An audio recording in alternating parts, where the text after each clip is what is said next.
तर मुख्यमंत्र्यांना मराठ्यांच्या 10% मतांची काळजी वाटतीये। ओबीसी तर 50 ते 60% आहेत, निवडणुकीत दाखवून देऊ असं ओबीसी नेते लक्ष्मण हाके यांनी म्हटलेलं आहे। तसा इशारा दिलाय।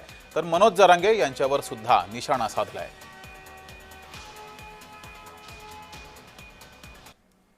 महोदय, तुम्हाला 10%च्या मताची एवढी काळजी लागली, अरे आम्ही तर 50-60% ओबीसी आहोत आणि ओबीसीला कळत नाही, या भानगडीत तुम्ही पडू नका। तुम्ही आज भरत कराडचा बळी घेतलाय, आता इथून पुढे ओबीसी मधल्या लोकांचा बळी घेऊ नका।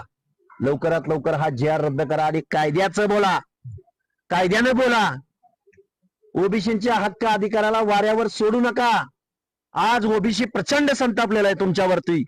तुम्हाला आता 10%च्या मताचं बेगमी झाल्यासारखं तुम्हाला वाटत असेल, पण येऊ घातलेल्या निवडणुकीचीच भाषा जर तुम्हाला कळत असेल, आमचे बळी गेलेले जर कळत नसतील ना, तर आम्ही तुम्हाला येऊ घातलेल्या निवडणुकीमध्ये याचा जाब विचारू, ऑडिट विचारू।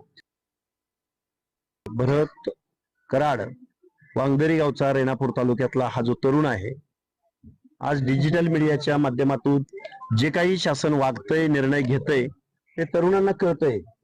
आणि मुळात त्याच्या घरी गेल्यानंतर आम्ही परिस्थिती बघितली, त्याचं घर बघितलं, त्याच्या घरातली अवस्था बघितली।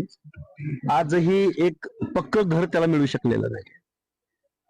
हे वास्तव आहे आणि हे वास्तव असताना घरामध्ये 3 मुली, 1 मुलगा आणि परत वृद्ध आई वडील, ही परिस्थिती बघितल्यानंतर कोणीही माणूस नैराश्यामध्ये जाऊ शकतो। त्यामुळे हा शासनाने घेतलेला बळी आहे।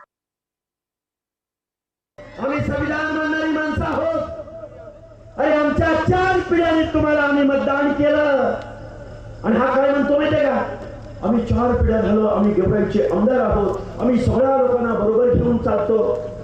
आज तुझ्याकडे 1000 कोटीची संपत्ती कुठनं येते आणि आमच्या लोकांच्या, आमच्या बंजारा तांड्यावरचं 10 फुटाच्या वरचं पत्र निघालं नाहीत अजून, त्यांना रस्ता मिळाला नाहीत अजून।